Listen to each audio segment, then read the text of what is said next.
বাংলাদেশের এক বছরের যে রাজনৈতিক পট পরিবর্তনের পর বাংলাদেশ এখন কোন অবস্থায় আছে তা নিয়ে একটি রিপোর্ট করেছে বিবিসি।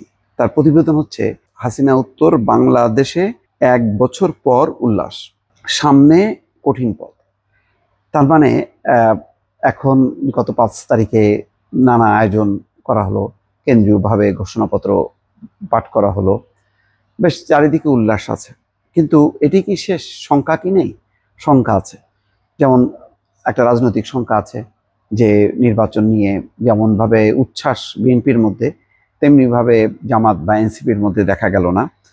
সবচেয়ে বড় কথা হলো যে পরিবর্তনের পর বাংলাদেশে কি গণতান্ত্রিক আবহ তৈরি হলো? অর্থাৎ সব ধর্ম বর্ণ, সব রাজনৈতিক দল মত প্রকাশের স্বাধীনতা, সেগুলো কি নিশ্চিত হলো কি হলো না? অনেকগুলো প্রশ্নবোধক চিহ্ন সামনে আছে। সেই কথাটাই বলছেন যে নতুন বাংলাদেশ গড়ার একটা পরিকল্পনা সংকল্প ঘোষণা করা হয়েছে। কিন্তু এই নতুন বাংলাদেশে উগ্রপন্থা যেটা বা ধর্মীয় উগ্রপন্থা যেটাকে বলা হয়, সেটার পরিণতি কি হবে? ইতিমধ্যে হেফাজত তারা রাস্তায় নেমেছে, বড় বড় সমাবেশ করেছে। তারা নারী বিষয়ক যেই কমিশন হয়েছে তার রিপোর্টের বিরোধিতা করেছে, বলেছে বাতিল করতে হবে। এবং একই সঙ্গে তারা নাটকের উপর হস্তক্ষেপ করেছে, বিভিন্ন তাদের পোশাক নিয়ে মতামত দিয়েছে। এবং তারা মনে করছে যে এই পোশাক ধর্মীয় অনুশাসনকে সমর্থন করে না। ফলে তাদের একটা আস্ফালন, যারা চাপে ছিল শেখ হাসিনার সময়, তারা এখন যেভাবে তার বহিঃপ্রকাশ ঘটাচ্ছে, তাতে অনেকেই আন্তর্জাতিক সম্প্রদায়ের নানা গোষ্ঠী সংগঠন তারা শঙ্কিত যে বাংলাদেশে কি এই সুযোগে উগ্রপন্থার আহ, উত্থান ঘটবে, নাকি বাংলাদেশ গণতান্ত্রিক ধারায়, অর্থাৎ যেই গণতন্ত্রকে চাপা দিয়েছিল শেখ হাসিনা, সেই গণতন্ত্র উন্মুক্ত হবে, নাকি উগ্রপন্থা সামনে বাড়বে? এটাই হচ্ছে কঠিন একটি সমীকরণ এসে দাঁড়িয়েছে। পশ্চিমা দেশগুলো যারা বাংলাদেশকে একটা গণতান্ত্রিক রাষ্ট্র হিসেবে চিন্তা করে, আর বাংলাদেশি মুক্তিযুদ্ধ স্বাধীনতাও যার উপর ভিত্তি, যে বাংলাদেশে একটি অসাম্প্রদায়িক দৃষ্টিভঙ্গি, একটি রাজনীতি প্রসারিত হবে, ধর্ম যার যার, অনুষ্ঠান সবার, এই যে মন্ত্র, সেই মন্ত্রটা কি শেষ পর্যন্ত প্রতিফলিত হবে, নাকি উগ্রপন্থার কাছে সবকিছু বিলীন হবে? অন্য ধর্ম, অন্য গোষ্ঠী, অন্য বর্ণ বা অন্য সম্প্রদায় তারা কণ্ঠস্বরের মধ্যে থাকবে। এটি খুব গুরুত্বপূর্ণ। এখানে বলা হচ্ছে শিরিন হকের, নারী অধিকার কর্মী, তার একটা বক্তব্য নিয়েছে বিবিসি। তিনি বলছেন, হেফাজতে ইসলামের কাছ থেকে আমরা এত নিপীড়নের শিকার হলেও অন্তর্বর্তী সরকার আমাদের যথেষ্ট সমর্থন দেয়নি। অধ্যাপক মোহাম্মদ ইউনূসের দপ্তরে এই অভিযোগের বিষয়ে বক্তব্যের জন্য অনুরোধ করলেও তারা সাড়া দেয়নি। অধিকার কর্মীরা বলছেন, এই প্রতিবাদ কেবল একটি উদাহরণ। হাসিনার সময় চাপে থাকা কট্টরপন্থীরা এখন সাহসী হয়ে উঠেছে।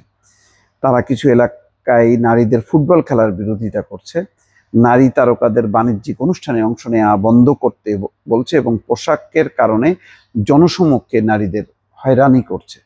শুধু নারীরাই নয়, গত বছরে তারা সুফি মুসলমানদের মতো সংখ্যালঘুদের অসংখ্য মাজারও ভেঙেছে। শিরিন হকের মতো অনেকেই ভবিষ্যতের দিকে তাকিয়ে, তবে বাংলাদেশে এখনো অতীতের মুখোমুখি। শেখ হাসিনা আওয়ামী লীগ সরকারের বিরুদ্ধে বেআইনি হত্যা, গুম, মত বিরোধী মত দমনের নৃশংসতা চালানোর অভিযোগে ব্যাপক ক্ষোভ আছে। দীর্ঘদিনের পর্যবেক্ষক, বাংলাদেশের সাংবাদিক, বাংলাদেশের রাজনীতি নিয়ে পর্যবেক্ষণ করে ডেভিড বার্গম্যান বলছেন, অনেক মানুষ শুধু জবাবদিহি নয়, প্রতিশোধও দেখতে চেয়েছিল। তবে তিনি সতর্ক করে বলেন, আওয়ামী লীগ আমলের অন্যায় অবিচার বহাল রেখে সেটা অনুসরণ করা যাবে না। কিন্তু আওয়ামী লীগের দাবি সেটাই হচ্ছে, তাদের মতে গত এক বছরে কয়েকশো সমর্থককে গণপিটুনিতে হত্যা করা হয়েছে, যা অন্তর্বর্তী সরকার অস্বীকার করছে। আওয়ামী লীগের বেশ কয়েকজন সমর্থক এবং সাংবাদিককে খুনের অভিযোগে মাসের পর মাস কারাগারে রাখা হয়েছে। আদালত তাদের জামিন বরাবর খারিজ করছে। আছে সাংবাদিকদের বিরুদ্ধে শেখ হাসিনার সমর্থন করা এবং ন্যাক্কারজনকভাবে সেই সাংবাদিকতা রীতিনীতি ভঙ্গ করার অভিযোগ আছে, সুবিধা গ্রহণের অভিযোগ আছে, কিন্তু হত্যা মামলা দিয়ে তাদেরকে অবরুদ্ধ করা হয়েছে, এটাও সত্য। গণমাধ্যমগুলো স্বাধীনভাবে পথ চলতে পারছে, সেটাও বলা যাবে না। একই বিধিবিধান আছে, নতুন করে আইনি কোনো সুরক্ষা তাদেরকে দেওয়া হয়নি। এবং যার কারণে আবার রাজনৈতিক দলগুলোর মধ্যে যে বিভাজন, যে বিভক্তি, বিশেষ করে সামনের পথ চলার ক্ষেত্রে, সেটাও আবার নতুন করে একটা শঙ্কা যে এর মধ্যে উগ্রপন্থার প্রসার ঘটে কিনা, তাদের শক্তি সামনে চলে আসে কিনা। ইতিমধ্যে ডাকসু নির্বাচন নিয়ে একটি পরিস্থিতি তৈরি হয়েছে, বলা হচ্ছে যে যারা হলে রাজনীতি বিরোধিতা করছে তাদের একটা অংশ জামাত শিবিরের সমর্থক।